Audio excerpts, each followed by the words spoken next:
မိတ်ဆွေမှာတန်မိုးထားတဲ့ကြွေတဲ့ပစ္စည်းတစ်ခုကကြောက်ခွဲပစ္စည်းသွားတဲ့ခါမှာဆိုလို့ရှိရင်အရင်ဆုံးနှုတ်ပစ်ဖို့ပဲစဉ်းစားမိလောက်မှာပါ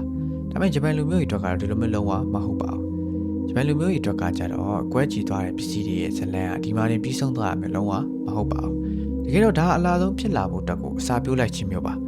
ဟုတ်ပါတယ်ဒါဂျပန်တို့ရဲ့နှစ်ပေါင်း900ကျော်နေပြီဖြစ်တဲ့ Kintsugi လို့ခေါ်တဲ့လူပညာတစ်မျိုးပဲဖြစ်ပါတယ်သူတို့ကကွဲအပ်သွားတဲ့အပိုင်းစာတွေကိုတေချာလေးကောက်ယူပြီးတော့ Kintsugi ပြုလုပ်တဲ့အထူးပညာရှင်စီကိုယူဆောင်သွားကြပါတယ်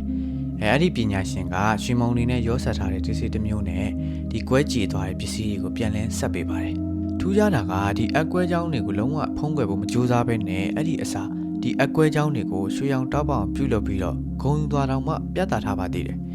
ဒါပါကြောင့်လဲဆိုလို့ရှိရင်တော့ဒီအကွဲကြောင်းတွေကဒီကျွေးတဲ့ပစ္စည်းလေးရဲ့တမိုင်းကြောင်းတစ်ခုအဖြစ်နေလို့ပါပဲဒါကတကယ်တော့ဂျပန်တို့ရဲ့ဝါဘီစာဘီဆိုရဲ့ဒသနာပါဘဝမှာလည်းဒီလိုပါပဲကျွန်တော်တို့ရဲ့ဘဝတွေမှာစိတ်တန်ရာတွေအမားတွေနဲ့ကျုပ်ပဲ့ဖို့တဲ့အတိတ်တွေဆိုတာလူတိုင်းမှာရှိကြဖို့ပါတယ်အဲ့ဒီတန်ရာတွေကိုကျွန်တော်တို့ကရှက်စရာလည်းမမြင်မဲနဲ့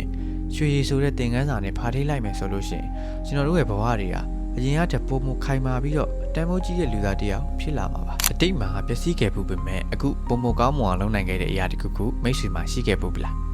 ဒီလိုမျိုးရှိခဲ့တယ်ဆိုလို့ရှိရင်လည်း comment ထဲမှာဝေမျှခဲ့လို့ရပါတယ်ကဲဒီတော့ဂျပန်နဲ့ပတ်သက်တဲ့ဘဝတုတာတွေသိရဖို့ MND page ကို like နဲ့ follow လုပ်ထားခဲ့ဖို့မမေ့နဲ့နော်နောက်ဗီဒီယိုတွေမှာပြန်လည်ဆုံတွေ့ကြပါမယ်